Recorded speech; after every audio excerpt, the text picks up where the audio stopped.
right? Now, it is very hard to let go of the anger, right? It is very hard to let go of the sadness, right?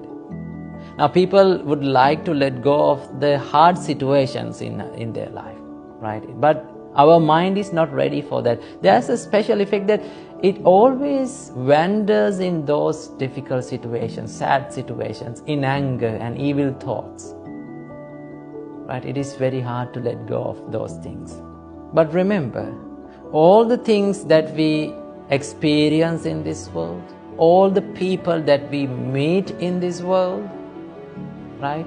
All the things that we have in this world, one day we have to let go of these things. Even though we cannot let go of the things today, one day, at the end of our life, we have to say goodbye to all these things, right? But there is something that we take from this life. What is that? The things that we did according to those stimulations, our reactions towards those experiences, our reactions towards those people.